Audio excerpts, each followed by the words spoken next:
Arsenal take on Newcastle at the Emirates. It's another. Well, they're all big for Arsenal. Oh, they've got all big now, especially after in midweek.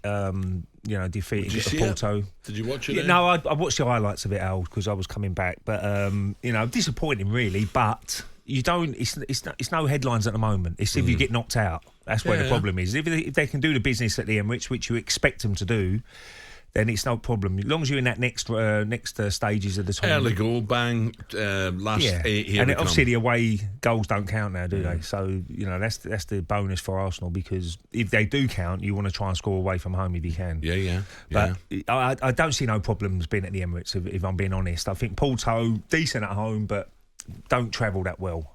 Certain clubs. So after scoring 11 goals in the last 2 Premier games, the Gunners had an off night in Portugal. They failed to register a shot on target. First time in 2 years, Rick. That's unbelievable, yeah. I would have expected them to be a lot more dangerous in front of goal, because they're in good form at the moment. They're scoring goals for fun, especially from set plays. They've been brilliant from set plays this year, Al. I think they might have someone down there now coaching the set plays, but it's certainly working. And delivery, it's all about delivery when set plays. If you can get that ball in the right areas and players go and attack it, then you've always got a chance. And I think Declan Rice has been the main man from putting balls into dangerous areas. And Gabriel's getting on the end. Saliba. What did you make of the goal, Ray?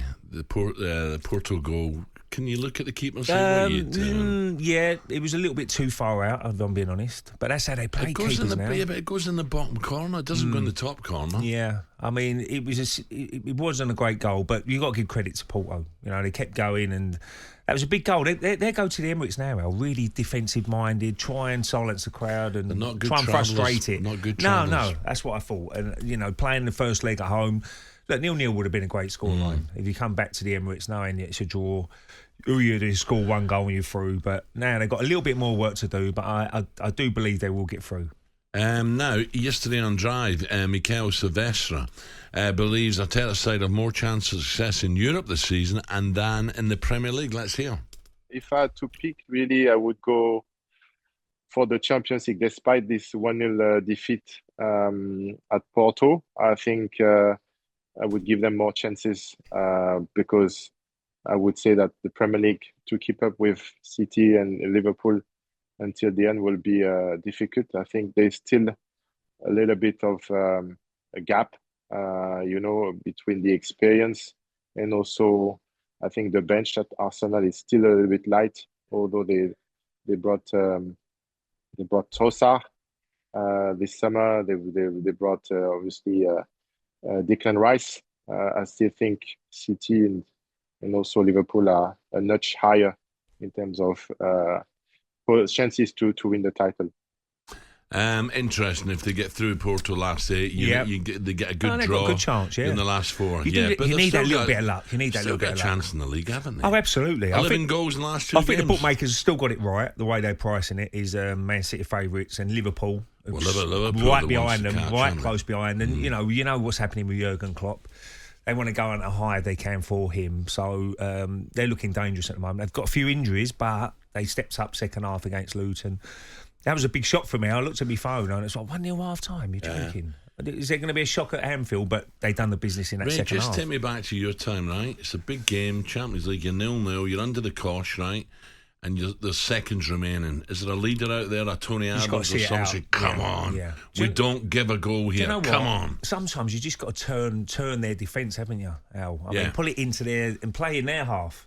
They're not going to score from their half, are they? That's how I look at it. Exactly. And you look going into the last couple of minutes, just playing their half. It's not great to watch, but people don't go back when you're in a semi-final of the Champions League or final of the Champions League and say, "Oh, remember that last 3 minutes at Porto when it was really boring and they kicked it in the corner?" And they don't look at that. It's all about getting the result you need. So it puts them under a little bit more pressure. But I'm sure the Emirates will be buzzing that night in a couple of weeks, and they will get the job done. I'm sure.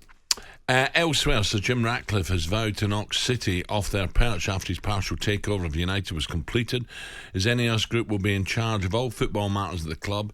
Andy Goldstein drew up his wish list of players he hopes the club can sign this summer, including the Wolves winger Neto. I mean, every single side, I think, in the Premier League would want him. I'd love to have him at Arsenal. Where would you put him? Rotate. Saka needs a bit of rest. Right. Yeah, I think he gets into most teams, right? I wonder if he's the type of player that Liverpool will be looking at if Salah moves on.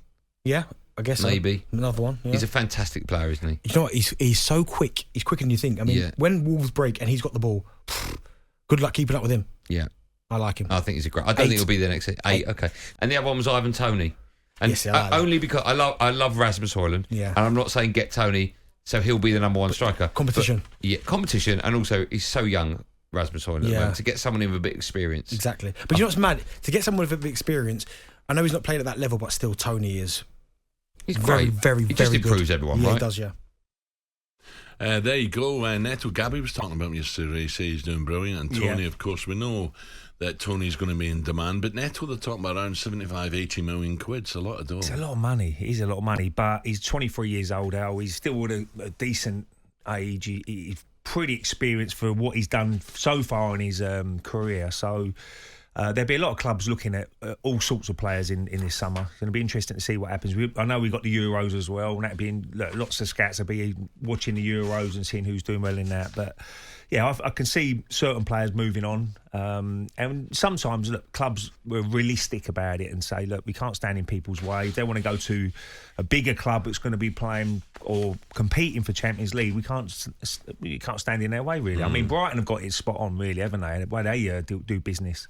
You know, they get players in, but there's a certain amount of money which can get them away from the club, but it's got to be that money. They're no rush to sell anybody. They're all on big contracts and long contracts. So, and I think Wolves will probably be the same. They'll be saying, right, look, if you give us 75, 80 million, then, you know, you can have our player. And we can go and reinvest it in 2 or 3 players probably. Yeah, forwards, right? Arsenal still need a forward. Yeah, or definitely. Not? I think that's where Edu and Mick Arteta will be looking in the summer. Definitely, that'd be the first position they look at. I think the defence are pretty strong. You know, but they've Saliba, got a serious Gabriel. chance here, Ray. They're not far away. They've got a serious chance. Absolutely. If they can get that right striker who can put the... Because they're always going to create chances. Odegaard and Saka and Martinelli, Trossard, if he plays on wide areas, they're always going to create. But you just need that clinical finisher. And I know Jesus has done well and he's an excellent player, but he's not that out-and-out proper striker who's going to get you 20, 25 goals a season. Yeah. If they can get a Haaland somehow, Arsenal... I know they're very, very hard to find. And, you know, if you look back at what sort of business Man City done now, how much they got him for. When you were talking about 70, 80 million for Ivan Toney, what did they get Haaland for? Similar sort of money, didn't they? Which is an unbelievable deal, really. talkSPORT Breakfast with Alan Brazil. Thursday and Friday morning, 6 till 10.